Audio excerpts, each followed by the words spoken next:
Hello, hello, lovely to have you here. What I want to discuss in today's video is a question that I get asked quite a bit, which is, what is the Buddha's attitude towards food and eating?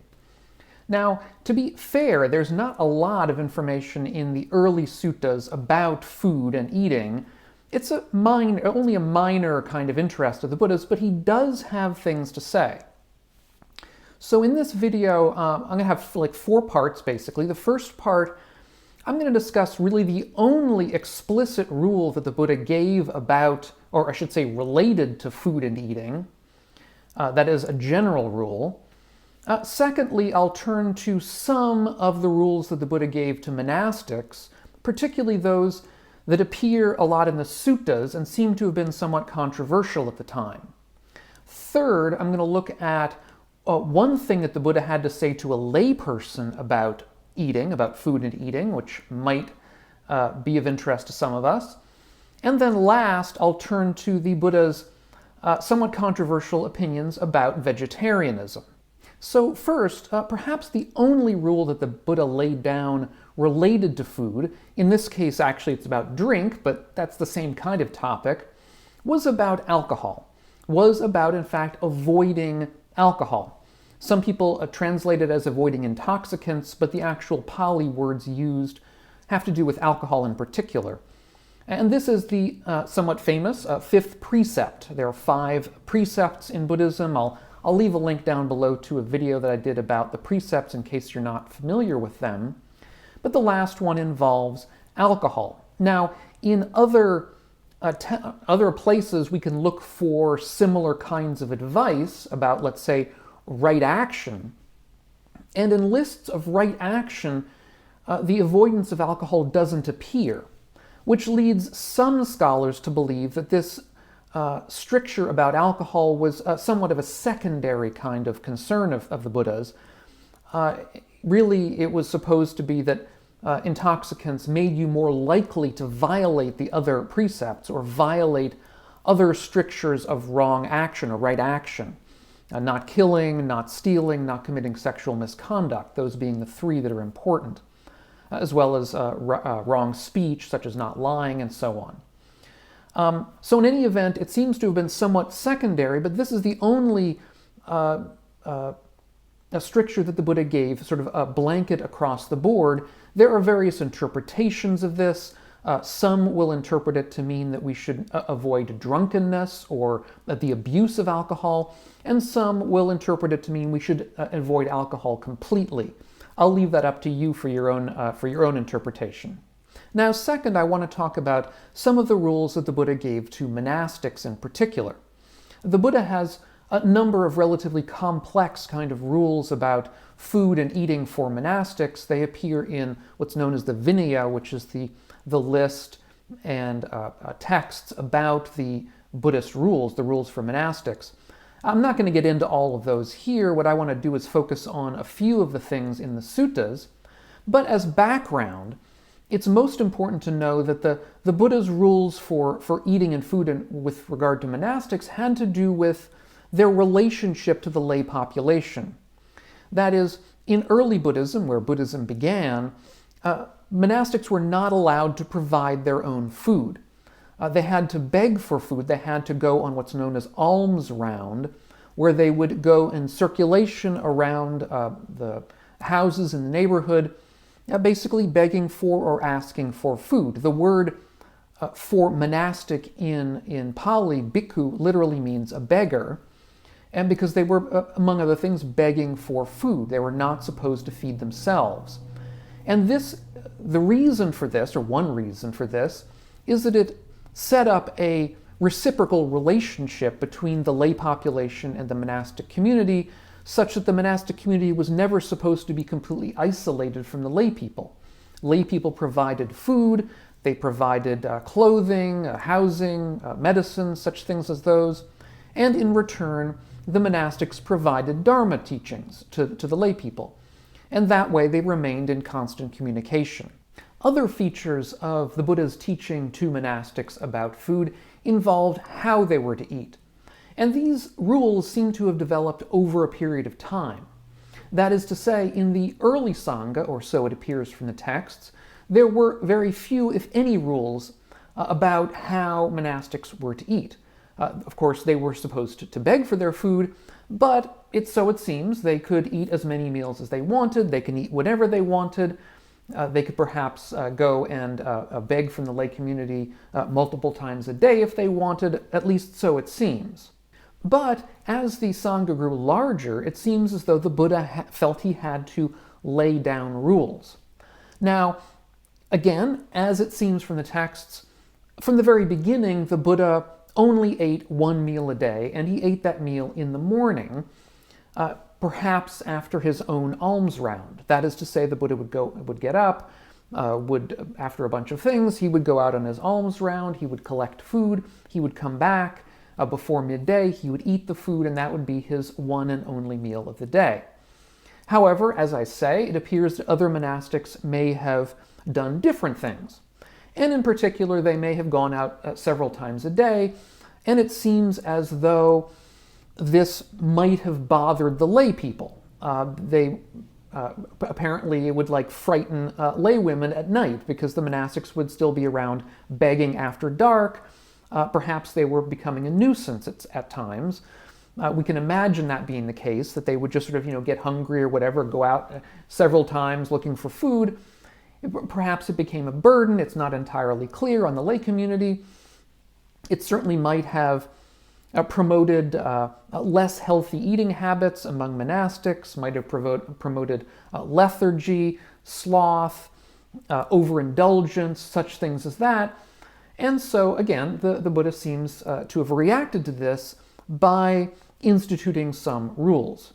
Now, some of those rules involve things such as that you couldn't choose which houses to get your food from. You had to sort of go to all of them in succession. This way you weren't only relying on those lay people who gave you delicious food and just sort of rejecting the other lay people because you didn't go to their houses. That wasn't fair. That wouldn't have been fair to everybody. And you were really basically not allowed to turn down food that was put into your bowl. You had to accept whatever was given to you, with a very, very few exceptions. There was also the other rule, which we'll be discussing now, which has to do with the fact that the Buddha said that monastics were only allowed to eat one meal a day, and that it was supposed to be early in the day, really before noon. These latter rules, however, seem to have been somewhat controversial, at least with some monastics within the community. Several suttas from the early tradition record monastics who were unwilling to follow these rules when they were initially laid down. In one of these suttas, the Buddha begins by saying, "Mendicants, I eat my food in one sitting per day. Doing so, I find that I'm healthy and well, nimble, strong, and living comfortably. You too should eat your food in one sitting per day. Doing so, you'll find that you are healthy and well, nimble, strong, and living comfortably." Now, it seems that when he heard this, one monk, a monk named Bhaddāli, simply did not like the sound of that. He refused to follow this stricture of the Buddha's. Bhaddāli said that, "When eating once a day, I might feel remorse and regret." Now, Bhaddāli doesn't go on to say what that remorse or regret would be. It's not really clear what he would be remorseful or regretful about. It might be, in other words, if it were me, it might have to do with sensual indulgence. I have to admit that I get sensually indulgent in the food that I eat. I like to experience it and enjoy good food. And if, I can understand how a monastic, perhaps one of their very few sensual indulgences, might be the food that they were given, and so Bhaddāli might feel regretful if he was not able to do that more than once a day. Another possibility is that perhaps he was worried that he would feel hungry if he didn't eat more than once per day. It's not entirely clear. In any event, Bhaddāli refused to follow this rule for several months. Eventually, under pressure from his fellow monastics, Bhaddāli relented. He went back to the Buddha and apologized and said that he would then follow the rule from then on. And the Buddha gave him a pretty lengthy a pretty lengthy tongue lashing, basically saying that, if you're not willing to follow the rules, then you're not going to advance along the path, because these rules that the Buddha laid down for monastics were intended to ease our travel down this path. Another related sutta relates to eating at night, that the Buddha talked about, let's say, eating dinner, we might say, eating after dark. And here the Buddha once again had something to say. He said, "Mendicants, I abstain from eating at night. Doing so, I find that I am healthy and well, nimble, strong, and living comfortably. You too should abstain from eating at night." And again, once the Buddha said this, there was disagreement, there was pushback. In this case, it was actually from a group of monastics, two of whom were named Assaji and Punabbasuka, but there were also, it says, a number of other monastics who followed them. It may be that these two were relatively senior monastics and that there were others who were underneath them who looked to them for guidance. And so when they sort of pushed back on the Buddha, these other monastics did as well. Basically, what they said to the Buddha was that they were doing fine eating just as they had been doing, which we have to understand meant eating at night, eating dinner, we might say. They were fine doing that. They didn't have any problems doing that. And so they pushed back on the Buddha's rejection of that kind of practice. And once again, it says that after time they relented and decided to follow the Buddha's rule, and the Buddha gave them a talking to as well. So these are the two of the things that the Buddha had to say to monastics about eating that were particularly controversial in his day, that is, eating only one meal a day and eating it before night. In fact, really what that ended up meaning was eating it before midday. Now, these last rules I've discussed only really have to do with monastics. They're a little bit too strict for lay people to be expected to follow them, with the exception of what are known as Uposatha days, which are festival days in Buddhist countries, some Buddhist countries, some traditional countries, as well as traditional Buddhists around the world, will follow these Uposatha days, which are days in which lay people undertake more than the normal rules and essentially sort of become somewhat monastic for a short period of time.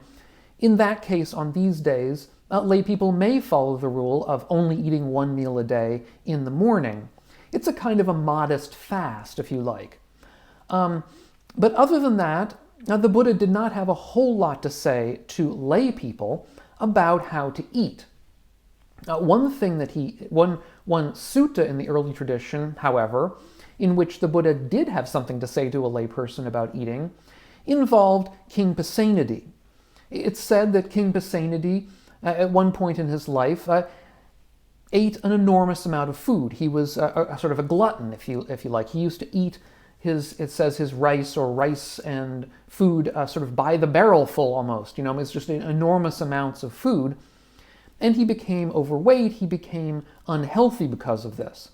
And again, in this sutta, it's said that the Buddha was in attendance upon King Pasenadi. He was there and noticed that King Pasenadi did not look well or did not seem well because of his overeating, his overindulgence. And seeing that, the Buddha gave King Pasenadi some advice, which he said in a verse. He said, "When a person is constantly mindful and knows when enough food has been taken, all their afflictions become more slender. They age more gradually, protecting their lives." And it's said in this sutta, which is actually quite interesting, that King Pasenadi took this advice to heart. And not only that, but it's said that there was a youth, a young person in attendance upon King Pasenadi as well.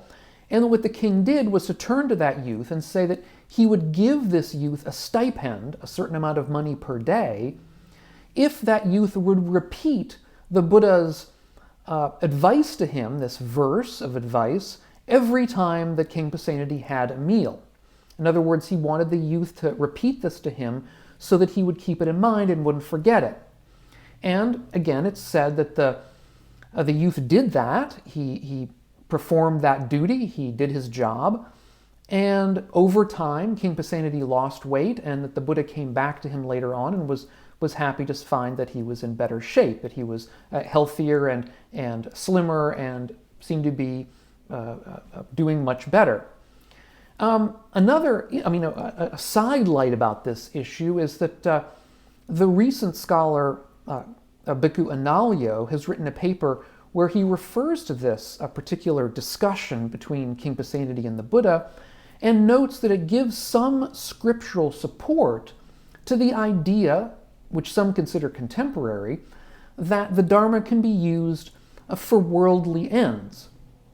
Now, nowadays, people think of these worldly ends, for example, with relation to things like MBSR, mindfulness-based stress reduction, where teachers use dharmic practices of meditation in order to reduce our daily stresses for lay people.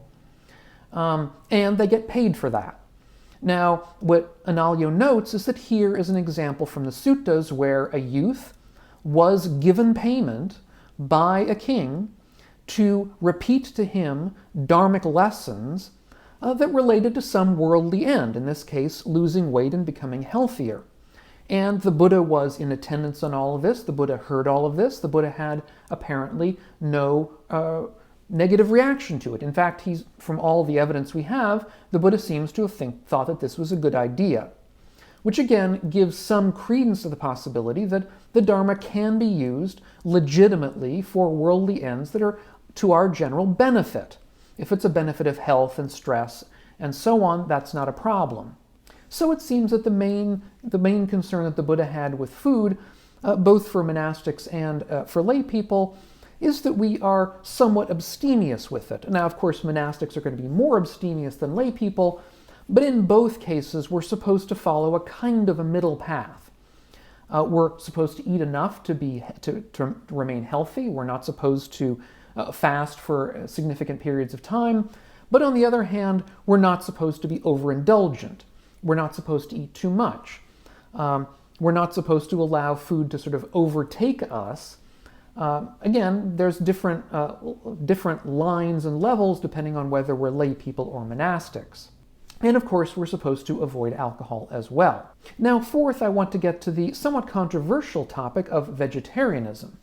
And I'll touch on this in passing here, but basically, while the Buddha did not feel that monastics should eat anything that they believed was killed particularly for them, and the Buddha believed that trading in meat, trading in butchery and killing animals was wrong livelihood, he himself was not a vegetarian, and he did not wish to lay down any kind of rule for his monastics that they be vegetarian either.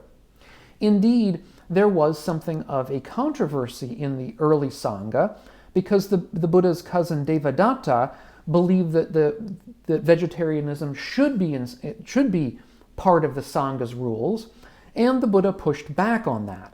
And this is one of the reasons, so it appears, that there was something of a schism in the early Sangha, because Devadatta, as a result of this and other issues with the Buddha, decided to split off.